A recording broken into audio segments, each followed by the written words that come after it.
8 फेरों का 8वां वचन। स्वाति ने इसी साल शहर की कॉलेज से पढ़ाई पूरी की है और अब उसके लिए जगह जगह से रिश्ते आने लगे हैं।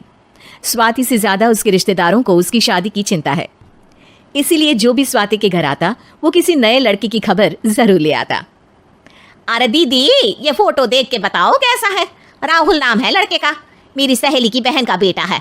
अपनी स्वाति के साथ एकदम प्यारी जोड़ी लगेगी इसकी। जरा दिखाना, फोटो तो बढ़िया लग रहा है। कोई गलत आदत वादत तो नहीं है ना इसे? और कमाता कितना है? अरे कोई गलत आदत नहीं है दीदी, आप कहो तो एक मीटिंग करवा देती हूँ, फिर सब कुछ फाइनल कर लेना। हाँ, ये सही कह रही हो तुम। संडे को स्वाति के पापा भी घर पे ही रहेंगे। बुआ फिर वहां से चली जाती है और रात को स्वाति की माँ उससे कहती है, स्वाति बेटा, आज कमला बुआ ने एक लड़के की फोटो दिखाई है। संडे को वो लोग मिलने आ रहे हैं, तैयार होना तुम बेटा। अरे मम्मी, आप कहाँ कमला बुआ के चक्कर में आ जाती हो? अभी इतनी जल्दी कोई शादी वादी नहीं करनी है मुझे। अरे बेटा, अच्छा लड़का है, बुआ जानती है उसे अच्छे से। हाँ स्वाति बेटा, एक बार मिल तो लो, बाद में देखेंगे आगे क्या करना है। वैसे तो कमला रिश्ता लाई है तो मना करने का तो कोई सवाल ही नहीं उठता। संडे की सुबह होती है और कमला बुआ राहुल और उसके मम्मी पापा को लेकर स्वाति के घर आती है। अरे आइए आइए भाभी, इसे अपना ही घर समझिए। इनसे मिलिए, ये मेरे भैया और ये मेरी भाभी है। नमस्ते भाभी जी, ये है हमारा लड़का राहुल, सरकारी नौकरी की तैयारी कर रहा है ये। वैसे आपकी बेटी कहाँ है?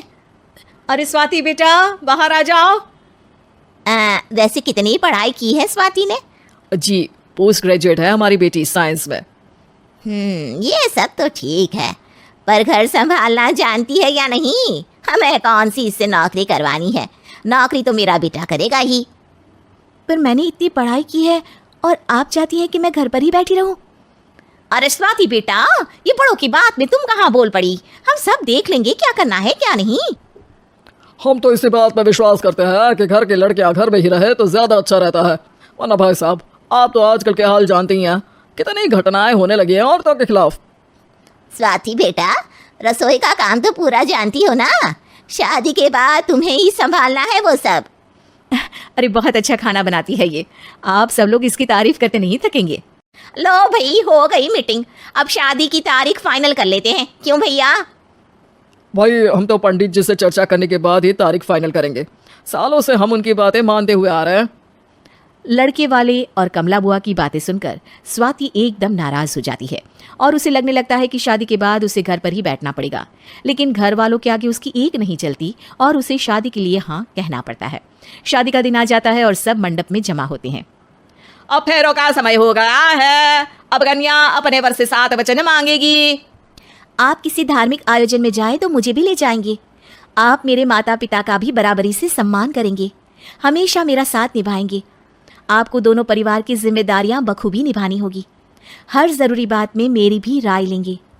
आप सभी गलत आदतों से दूर रहेंगे।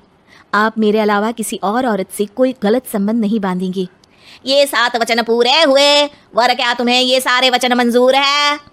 जी हाँ पंडित जी, मैं सारे वचन अच्छी तरीके से निभाऊंगा। अरे वाह वाह, बढ़िया तरीके से सब काम संपन्न हो गया।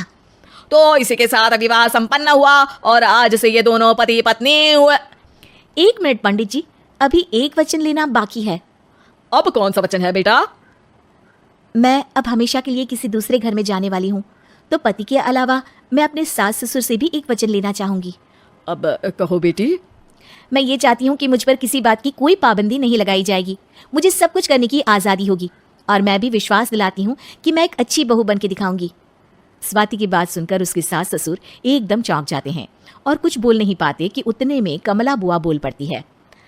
अरे बेटा, ये भी कोई कहने की बात है? रानी बन के रहोगी तुम तो।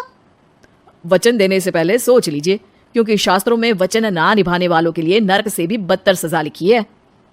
स्वाति की चालाकी से वहां मौजूद सब लोग प्रभावित हो जाते हैं और लोगों में बदनामी ना हो जाए, इस कारण स्वाति के सास ससुर को उसे वचन देना पड़ता है। और कैसी अपशकुन वाली बातें कर रहे हैं आप पंडित जी? हमें मंजूर है बेटा तुम्हारी शर्त। स्वाति अपनी समझदारी से अपनी बात अपने ससुराल वालों से मनवा लेती है और खुशी खुशी राहुल से शादी कर लेती है। अब से हर शादी में मैं खुद 8 वचन दिलवाऊंगा। ओम मंगलम मंगलम मंगलम।